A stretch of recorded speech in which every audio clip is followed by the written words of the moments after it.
Merry meet and fare thee well.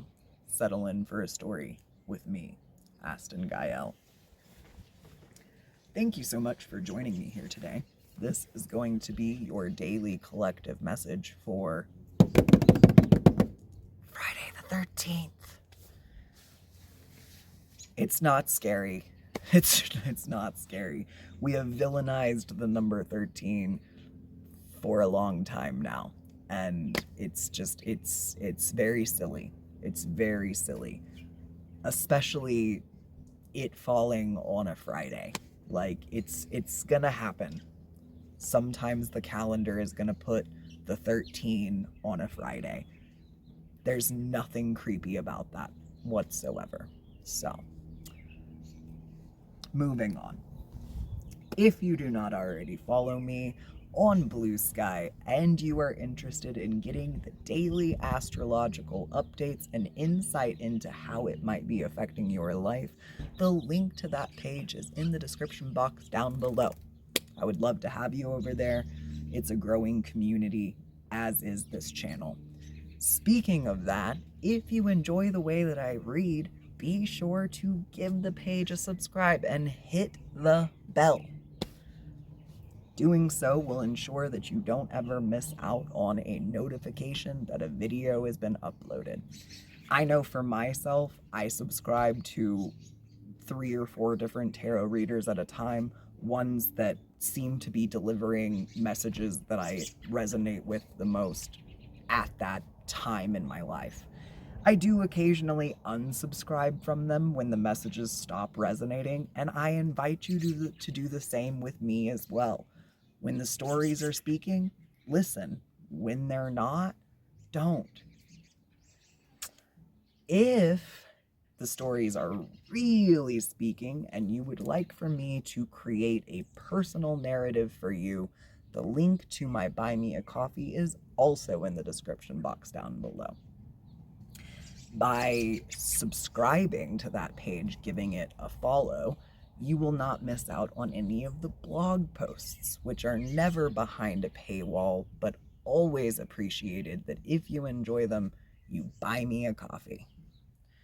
The shop over there has a 3-card spread, a 5-card spread, a 30-minute video, and a one-on-one Zoom call with me where we will co-create a story together. We are working our way through What There Is to Love About a Man, and with every theme of the excerpt, we are creating a short story. Today's theme is systems. I am a system. All right. He's got a modus operandi for practically everything. He can shower, shave, and dress in under 8 minutes, with a 30-second leeway if he doesn't wash his hair. He can feed an entire cafeteria full of kids in 23 minutes because he's got a system. His standard operating procedure says cleats never touch the carpet, boots go to the basement, and slippers always end up beside his easy chair. He plays blackjack and wins thanks to his system. He plays the numbers when it comes to sales, and more often than not, he's the state's top performer. He's gained less than 3 pounds and 2 inches in the past 15 years, and it's not starvation, it's his system. As a rule, he does drinks on a first date, dinner on the second, and dancing on the third. He follows guidelines that say, let your heart be your guide, and if his system crashes, he'll just start a new one. Okay, literally, as a dissociative system, if his system crashes, he'll just start a new one is fucking hilarious to me. Because, look, I, myself, Astin, am the result of 3 very feminine presenting alters saying, shit, we are about to have top surgery, which will greatly alter the way that our body looks. And we know that we were put in place as a result of understanding, yes, boy, not safe to be boy, must be super girl. And so when we came upon a time in life where it's like, this system is failing, people know now that you are not super girl. So what are you gonna do? You're gonna start a new one. You're going to take these three very different and also very similar altars and merge them, fuse them, meld them into one solitary identity, Astin, that says, yes, boy, but feminine boy. Yes, man, but balanced man. Yes, trans, but non-binary. So, having a system, all have these systems, and even if we don't want to admit that our personal persona sometimes operates on a system, I think more often than not, we would find that that is the truth. You have your work persona and your home persona, and they are two distinctive ways of being in the world. That's a system. You're operating as a system. So, let's go to the characters deck and see what characters are a part of this system, whether it be inside you internally or in your home or at work. All right, so we have the Grim Reaper sideways. Uh, first member of the system comes out as someone who is comfortable with death, but also currently still living. And I would say that that's a good thing. That means that one has killed off the fear of the end. You're living comfortably because you're no longer rushing to the finish line or stagnating yourself thinking that it will keep you from the finish line. If there is one truth that applies to us all as humans, it is that death is coming. It is the one thing that is going to happen to everybody on the earth. It might happen at different stages, different ages, but it is going to happen to you. I hate to break it to the people who are trying to biohack their way to immortality. It's not a thing. That's not going to happen.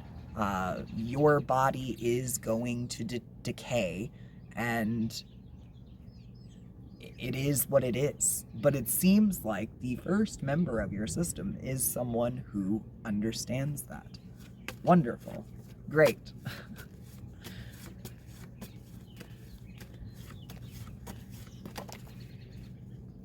Okay. The second member of your system is someone that is a little weak-willed, possibly just currently maybe experiencing burnout. I would say that if this realization, the realization that death comes for us all, has just recently hit, it would make sense why someone's will has been weakened. It's hard to have the will to live when you realize that it's not something that you can biohack. You can't overcome fate if fate is actually what's determining when we live and when we die, you can't overcome death. And so that is normal, I would say, to have a weaker part step forward after that realization sets in. And maybe not weak so much as just vulnerable. There's a softness about someone who realizes that the end is nigh, even if that's 20 years from now. 20 years doesn't seem like that long when you realize how quickly you made it to 20, when you realize how quickly you made it from 20 to 40. I'll be 37 in May, and because we have operated our entire life as a dissociative system with members that stayed mentally regressed in their teens and 20s, 20 to 40 was a bit of a shock. Obviously, we're not going on 40, but also we are.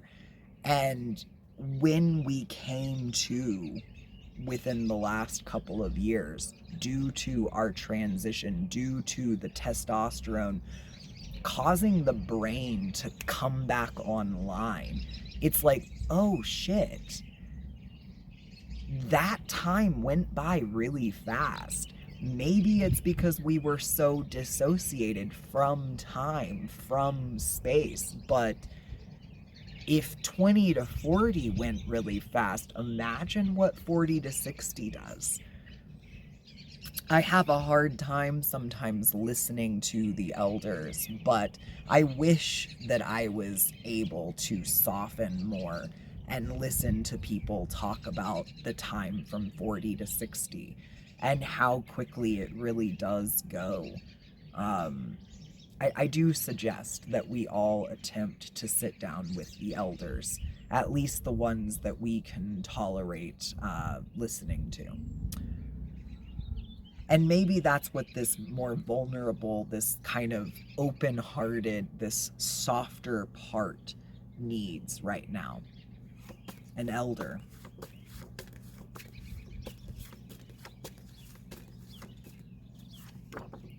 Last but not least, we've got a drama queen in the reversed. So third member of the system is, I like that. They're overcoming the need for drama. Your system does kind of feel like they are experiencing somewhat of an integration. They came to terms with death. They understand that it is coming, maybe not tomorrow, maybe not 5 years from now, maybe not even 10 years from now, but it is coming. And that is a very sobering event that does lead to a state of softness, a state of openness, an invitation to develop empathy, and a gentle nudge to stop with the drama. The three altars that integrated to form me, who you see becoming in front of you, big drama, big emotions, big feelings, and needed everybody to know about them. I'm talking about specifically two of the three altars that integrated to become me. I am happy to report that this particular aspect is something that we are currently working on, the overcoming of drama. I notice more those triggered states that get me really worked up and really charged, electrically charged, to the point that I can, now that I'm an observer of those around me, I can see how I am almost kind of electrocuting them when I get into those states. So this is a system that is A system that is softening. I like that. A softening system. And that leads me to believe that there may have been some rigidness, some very black and white thinking that possibly served in the past, but it's not anymore. And you are realizing that, and you're actively overcoming it. So, good for you. Okay. That's a lot, but we'll take them. So we have a 10 of Wands. Didn't I say just a minute ago that there must have been a burnout? I did say that. I'm not here to diagnose because I don't have the credits to do that, but I would venture to say that there is some aspect of you that exists on the autistic spectrum, or at the very least, some sort of neurodivergence, some sort of difference in the brain that may not have been noticed until a certain point, but you just fizzled. You just fizzled. And maybe that's when you kind of came to terms with the end is nigh. Possibly sent you into a state of depression for a little while. I see that you're maybe overcoming that depression. You're, even if you are doing it through maybe some unhealthy coping mechanisms, grabbing ice cream to, get that hit of dopamine. Hey, I'm not going to judge anybody for how they handle feeling sad.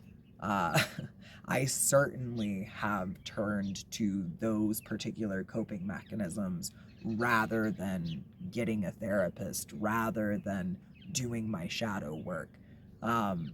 There are steps to overcoming these states of being, and I see you taking the steps. You might be thinking about calling up old friends. Mercury is still retrograde, and that is... You have free will. It is up to you. I know a lot of people feel the need to go on, apology journeys, especially when they're in this state of, overcoming drama.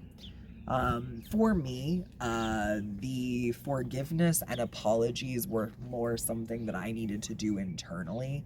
I needed to forgive the parts of myself that caused others to feel certain ways. But I also had to realize that a lot of that was due to reactionary abuse, and those people were a part of the problem and might still be a part of the problem, and therefore the apology never really needed to be issued to them. It was hard to overcome the desire to reach out. Some of them got letters written hypothetically. I wrote a letter in Word, so to speak. I don't use Word, but you know what I'm saying. I wrote a letter and I never sent it. I maybe even never printed it. Or maybe I did and I burned it. I set it on fire. I threw it out into the universe. There are ways of issuing that apology without inviting the people back into your life.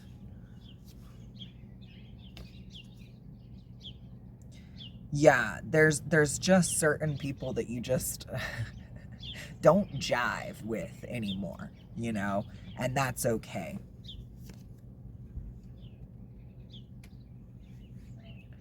You're looking for people right now, helpers, people to help you heal. I don't really like the words soul family or soul tribe because I just don't subscribe to those notions. But you're looking for the helpers, the healers. You might even be looking for that therapist, you know, the next step from the ice cream and reality shows is actually looking for a healer. So good for you. I'm very proud of you.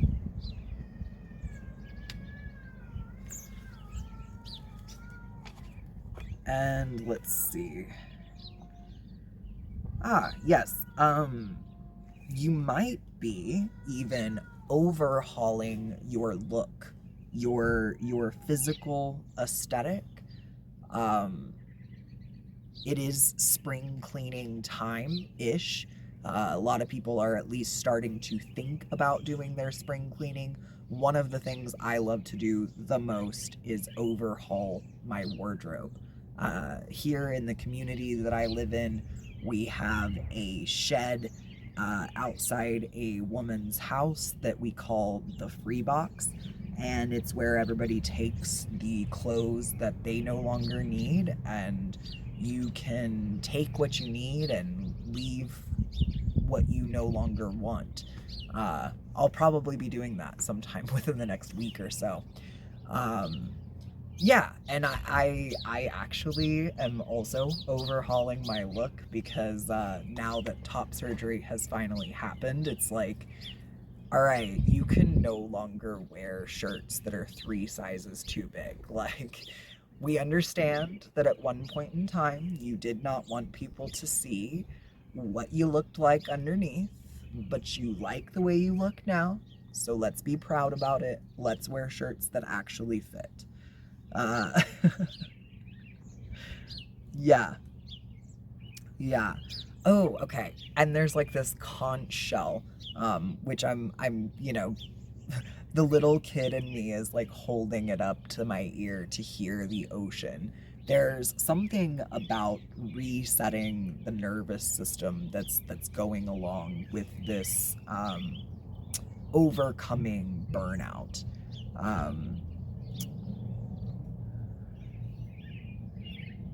I highly recommend over-the-ear headphones and music that simulates that bilateral stimulation that they use during EMDR.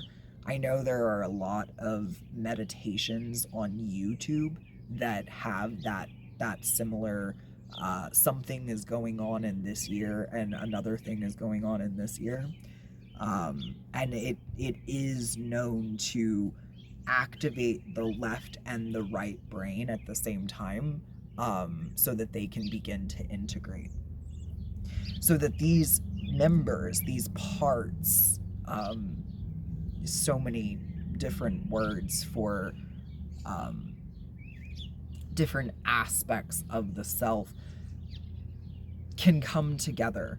The one who is feeling a little bit more vulnerable, a little bit soft-hearted, can come together with this overcoming drama, this person who is moving towards a more grounded state. That groundedness can really help the part that's feeling soft understand that they are safe in that softness. And this person that is comfortable with death and is now able to live life can bring the whole system into a state of equilibrium.